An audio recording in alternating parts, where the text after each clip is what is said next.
आपको स्मरण में होगा, शिवरात्रि की रात्रि में आप लोगों ने सबने अपने अपने घर में दिया जलाया होगा। दीप जलाया कि नहीं जलाया पूजन में? बोलो तो सही, जलाया ना?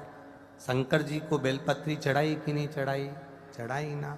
अभिषेक पूजन किया ना? तुमने दिल से, भाव से, मन से शिवरात्रि के दिन रात्रि के समय शंकर भगवान की आराधना करी। भूलवश भी अगर तुमने दिया जलाया है तो मेरा शंकर भगवान जब चोर को कुबेर बना सकता है तो साल भर में तुम्हें भी तो कुछ ना कुछ दे सकता है। इंतजार करो कि तुमने जो पार्थिव शिवलिंग की पूजन करी है रात्रि के समय पर,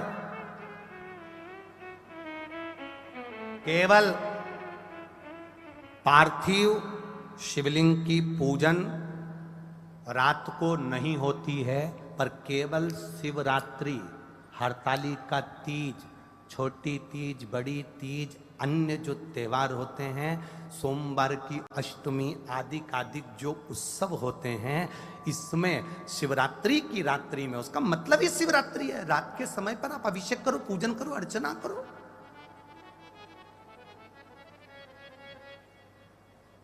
उसका काम शिवरात्रि, रात भर आराधना करिए, रात भर अर्चना करिए।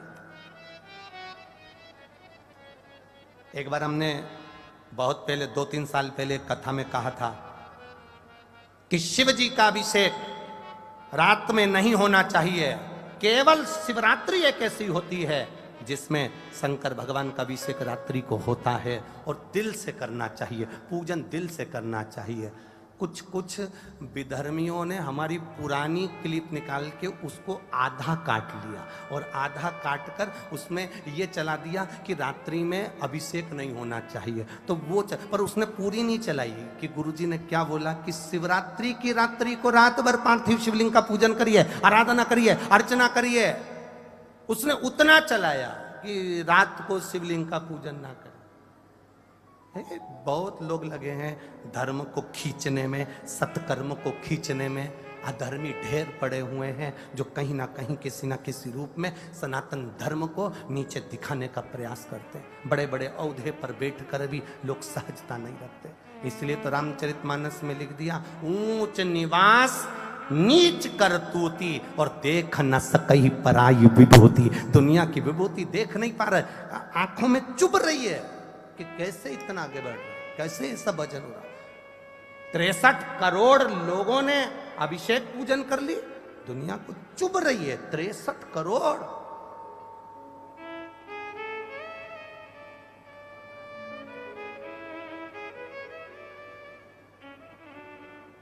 चुभ रहा है।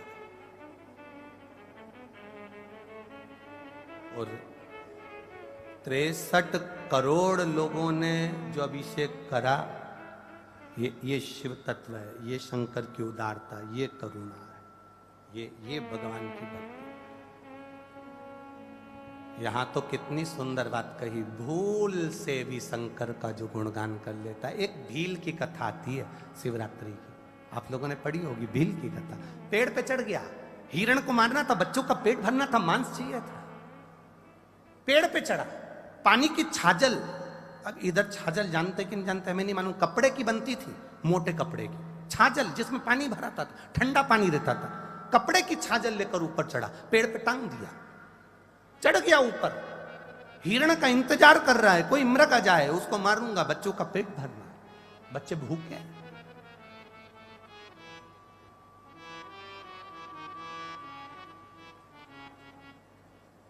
और चला, पेड़ के ऊपर चढ़ गया और पेड़ के ऊपर चढ़कर वो छाजल जो थी वो पेड़ पर टांग दी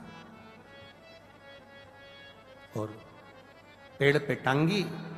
अब वो हिरण को देखने के लिए इधर घूमे तो छाजल हिले, छाजल हिले तो उसमें से 2-2 बूंद पानी नीचे गिरता रहे, इधर घूमे 2 बूंद पानी नीचे। इसको नहीं मालूम कि मैं बेलपत्री के पेड़ पे टरमा, इसको नहीं मालूम कि मैं बेलपत्री के पेड़ पर चढ़ गया।